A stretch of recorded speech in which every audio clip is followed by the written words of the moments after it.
Hello, everybody, and welcome back to another one of these little half episodes of the Short Corner podcast. We're going to be advanced to the round 16 Europa League, doing a bit of a Europa League review as shocks as Leicester, Napoli, and Bayer Leverkusen all get knocked out. And then after the resignation of Neil Lennon midweek from Celtic, with Joe, a Celtic fan, of course, we're going to be just having a little talk about that. So Joe's here, and so is Naim. If you two want to introduce yourself. Friday, guys. All right, guys. It's internet problems, isn't it? Joe's on problems with the internet, so it might not be as great as always in terms of connection, but we'll try and push through it. It's only a half episode, so yeah. So talking Red Star, probably as disappointing as the first leg. We at the end of the day, we've gone for on away goals against the team from Serbia, and no disrespect, we should be doing more than just advancing because we drew better, if that makes sense. So, what were your lot's thoughts on the game? Yeah, I thought it was a terrible game, to be honest. I think that it would be if we had gone out in the end. I don't think anyone would have been surprised, to be honest, in the way we played that game. I actually thought that we were pretty unlucky at the end because Dalot put the ball out for a corner and the referee didn't give it. So if I was a Red Star fan, I would have been a bit annoyed. It was just a terrible game. I think the only players that did themselves any justice were Gianluigi Donnarumma. He really kept us in the game with a brilliant save, a brilliant double save actually, and Zlatan Ibrahimovic. And he always seemed like the one player that if we were going to do something, it was going to come through him. But overall, it was just really drunk. The midfield was absolutely terrible today. We seemed overrun. Mete didn't impress me again. Castillejo and just like invisible. Same story with even like Leao in the first half. He was pretty invisible, and Rebic somehow did even worse when he came on. It's just really, really bad. Romagnoli again, also very unimpressive. I think he's under serious scrutiny in terms of his place with Tomori and Chiara in the picture now. So those are my thoughts on the game, really. Dalot also was awful. I think that should be said as well. Does someone else want to expand on that? Or? Well, we had everything in our favor, I thought, going in. We had 2 away goals. We had home advantage. Ironically, we had the referee, giving us penalties. We had everything in our favor. And somehow we still looked like that we were the away team. We were playing inferior to Red Star. We were playing with the man up, and they were attacking us with ferocity, and we looked like we were scared. I don't get how all these factors we had to our advantage, and we still look like the inferior team. I just don't get it. And Romagnoli, again, he stepped off his man. You're supposed to not give him that much space, but he's just, he's stepping off his man, giving him that much space, and he got punished for that. Just horrible. Yeah, it wasn't a great performance. I think the key thing to take from it is that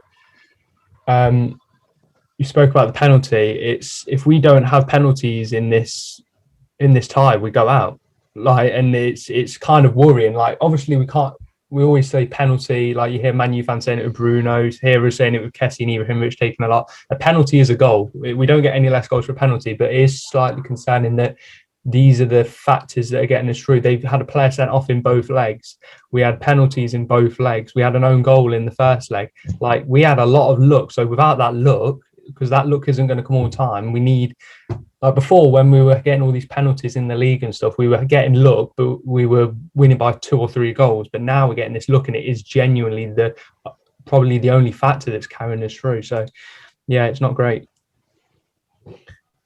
It's just a really terrible point in the season, I think. I think it just kind of, the worrying thing is I think Pioli doesn't really seem to know what's gone wrong, or he doesn't seem to know what he needs to do to fix it. It's just getting worse every week. The Inter game was actually what was a better performance than what we'd seen recently, but it was straight back into the same usual shit we saw against Spezia kind of thing. It was like a repeat of the Spezia game, except Red Star didn't take their chances really, and they couldn't break us through. And that's more about the reason we went through is because our opponents were worse than us, not because we were better than them. If that makes sense.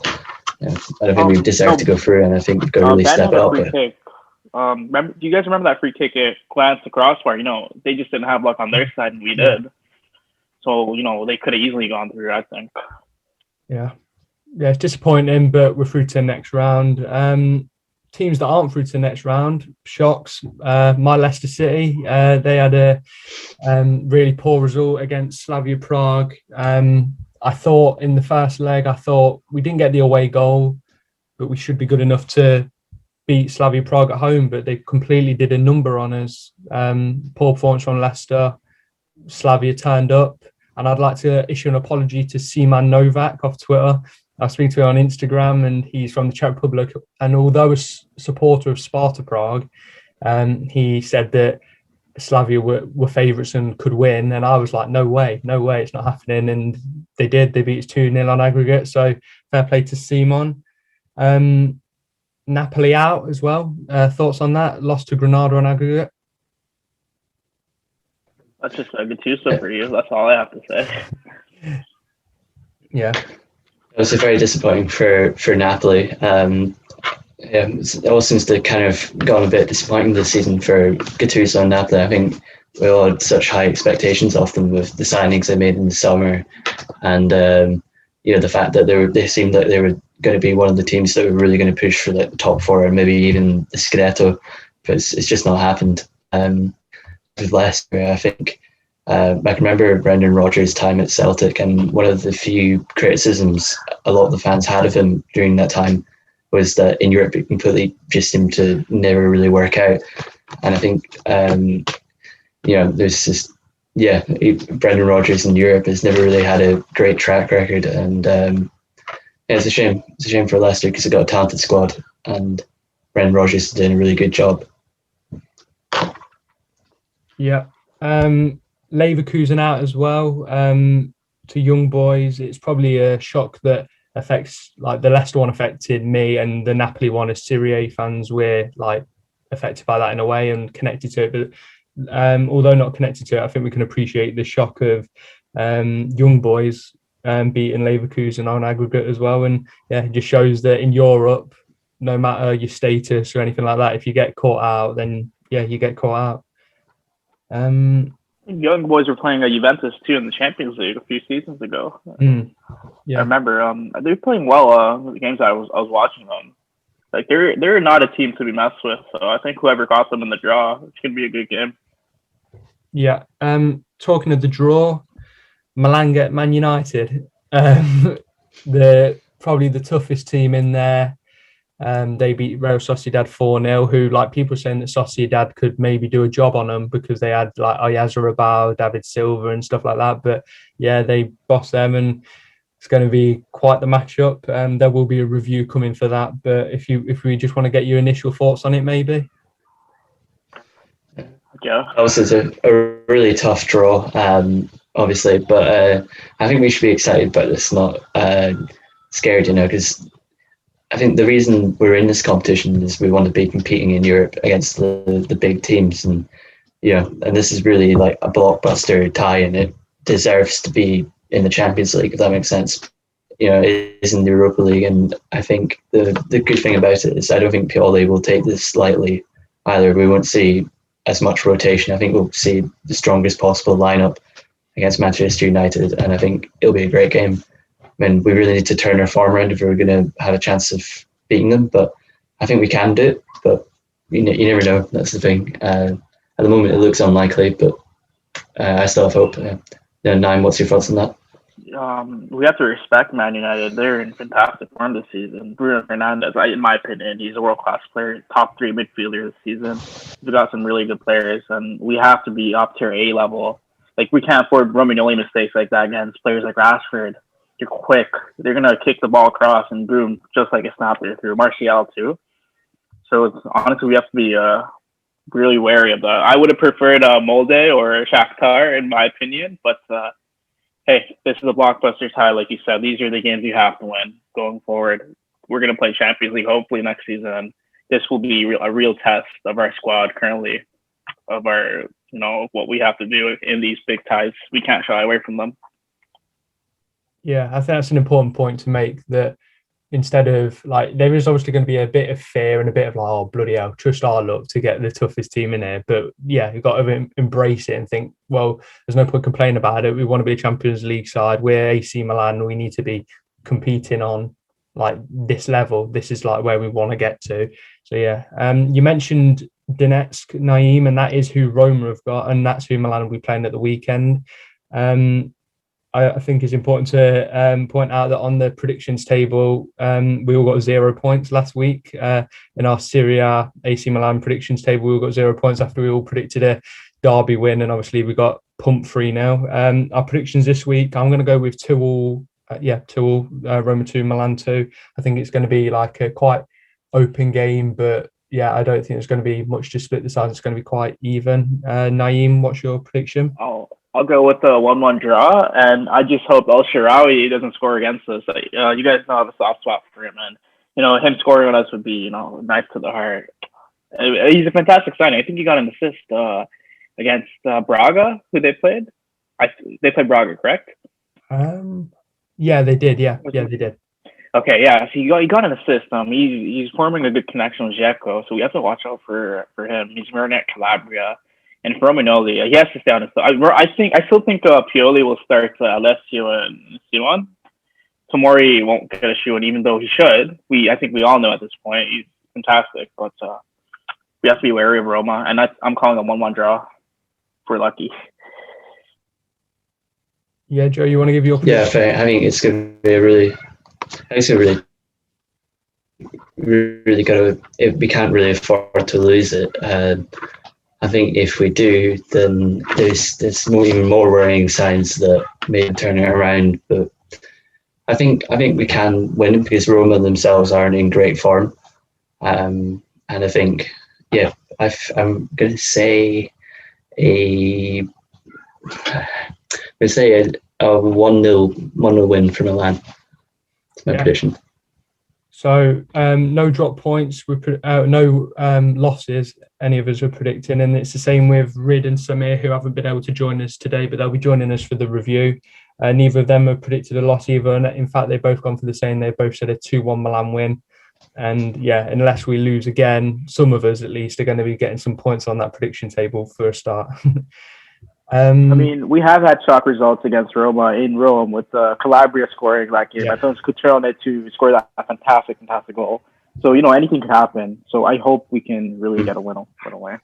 Yeah, I think the point that our guest last week, Justin, made was important and relevant and accurate, in that the Inter game, that's not what we should be measuring ourselves against. Losing 3-0 to them, that's not going to define our season. It's these results against proper, not Scudetto rivals, top four rivals like Roma, like Napoli, like Lazio, like Atalanta. These are the ones that are going to see where we really stand. And if we suffer a tough loss this weekend, then it's going to really, like, the magnifying glass is going to be on Pioli. But equally, if we bounce back with a big win, it's going to be quite a good statement result.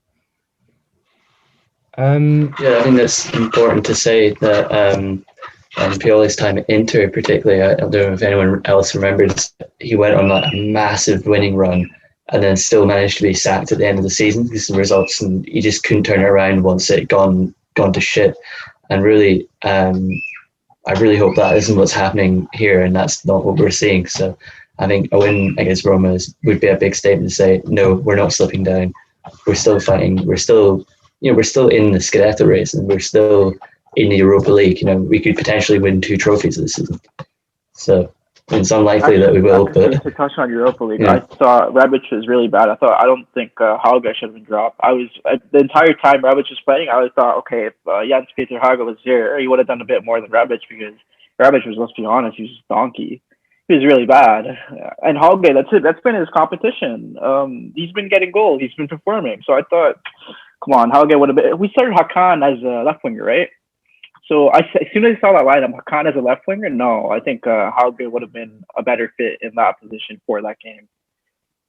Yeah, I think that's one among the recent disappointments. I think that's been like a bit of like a proper, that's really highlighted where we are as a team at the moment. Like, just that lack of just a special something like that Haggard can produce. You know, that run he does cutting in from the left wing, and he shimmies and cuts in and places it bottom right. Like, we are missing that, and it's a shame that he's not been included in the Europa League squad.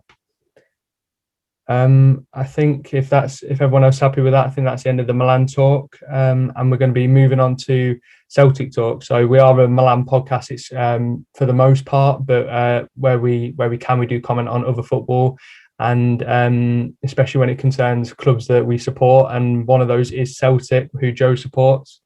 And some news broke during the week that I think Celtic fans overall would have been happy with, but given that he's a Celtic legend in terms of what he has achieved in other times at the club and the trophies he's won, I think it's not. I don't think it's necessarily viewed as like the perfect scenario. So, but obviously, I'm not best placed to talk about that. Joe's a Celtic fan here. So, Joe, what are your thoughts on the resignation of Neil Lennon from Celtic? I think it's like 5 months too late, basically. I think it's really quite disgusting that it's only now that we're seeing this change, and it's not really even a change. It's just that the assistant manager, John Kennedy, will lead the training for the rest of the season. So, but the important thing, I think, is that Peter Lawwell, who is the chief executive officer at Celtic for a huge period of time, is now going to retire at the end of the season. So whoever comes in, I think the important thing is that they bring a sporting director with him. And also before that, so before they hire a manager, they need to hire a sporting director. It's just been a disaster season really for Celtic. It's like everything that could possibly go wrong has gone wrong. And I think, it's really highlighted the fact that Steven Gerrard's Rangers aren't a good team. I think they're really rubbish. I think though, if they manage to go the whole season unbeaten, then that's an absolute disgrace for Celtic. Because I've seen some good teams play, or some good Celtic teams over the years. Like Brendan Rodgers' Celtic side. They are actually a good team that play good football. And other ones like Martin O'Neill's Celtic and things like that. So now that we got to this point where Rangers are in serious danger of like actually running away with it, and they're going to do it just with the likes of like Ryan Jack and Tavernier and all these absolute fruitcakes really. It's just an embarrassment really. Lennon should have been gone much before he did, and I think the way that the season has developed, he's just completely tarnished his reputation amongst the fans. Some fans won't even consider him a legend anymore, to be honest. And it's particularly not just because of what happened on the pitch. There was a over the Christmas break every year, Celtic go to Dubai for like a sort of New Year sort of training retreat kind of thing. And they did it this year, which was hugely controversial because of the pandemic. And Neil Lennon just dug himself into a really big hole by trying to like defend the decisions of the club. And I think ever since then, he's just been, I'm glad he's gone. But the important thing now is who they hire, and that is both the sporting director and the new manager. And I think the perfect person to replace him would be Ralph Rangnick. It's unlikely, but those are my thoughts on the situation. So I don't know, Matt, do you want to expand on that? I have a question. I was reading something yesterday. Do you think Hudson Edouard could go to Arsenal? I was reading a rumor yesterday, actually, on Twitter. Edouard's very likely to leave. I think I'd be very, very surprised if he didn't leave in the summer. And if he did stay, then that'd be nice, obviously, because he's a great player.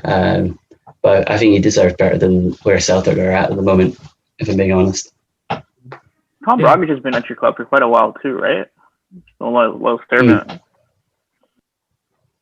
But he's actually Australian. He's been there a while.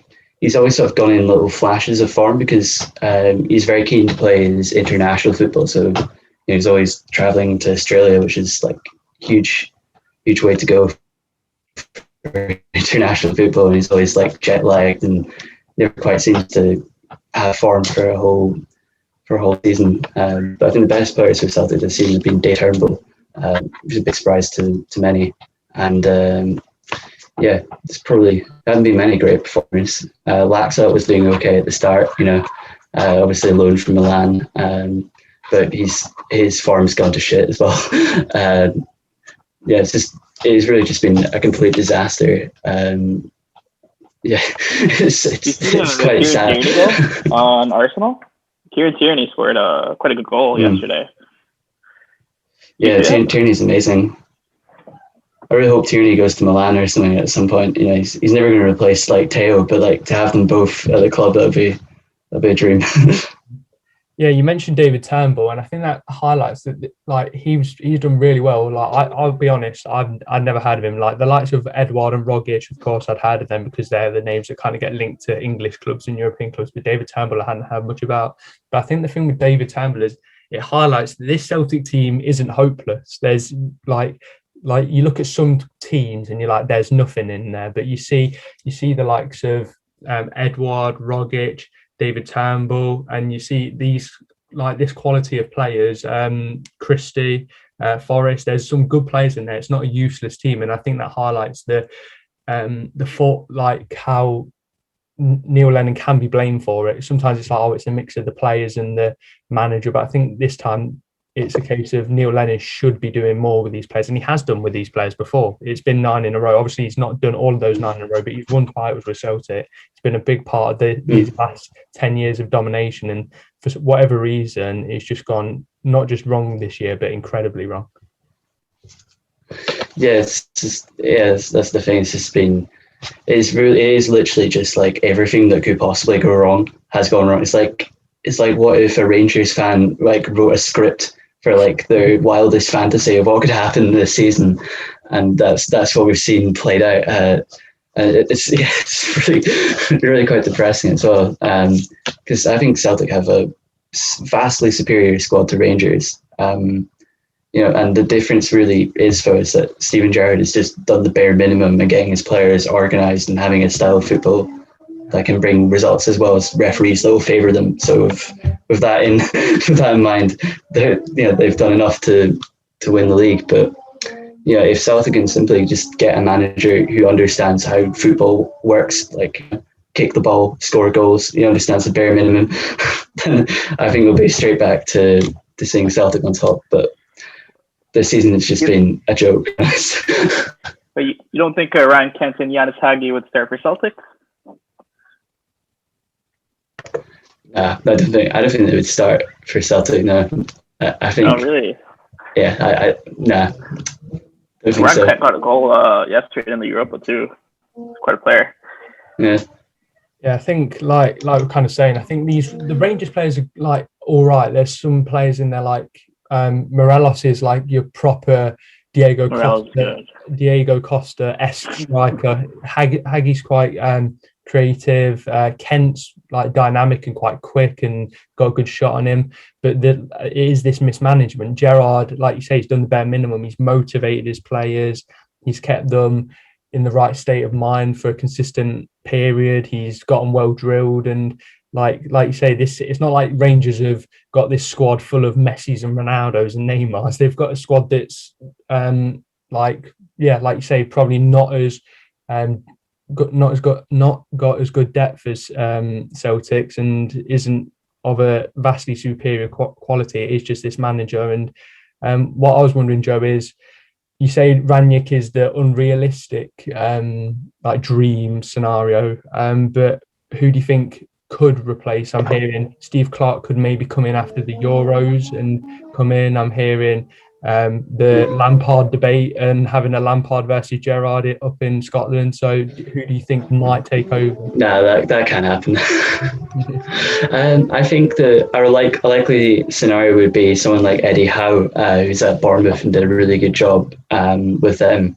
I wouldn't mind him at all, as long as there's a sporting director that is experienced and knows what he's doing in the transfer market and can set things up for him. Because even though Bournemouth are in the Premier League and probably on paper they probably could have beaten Celtic many times, it is a completely different thing doing overachieving a little bit at Bournemouth to the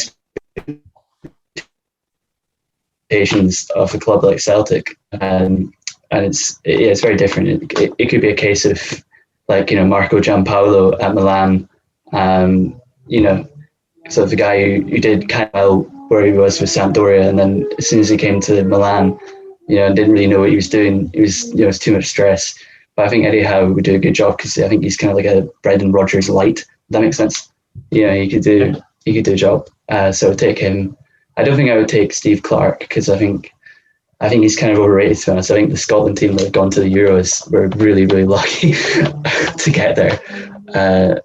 And I'm not looking forward to the England game. I think England are going to absolutely pump us. But I'm sure Matt's looking forward to that. I'm actually not. That is the game, when I think of England, that is the game where I think England could bottle that. All it takes is, because Scotland are quite a physically dominant side, I can see a McTominay header or something like that. I could see just England probably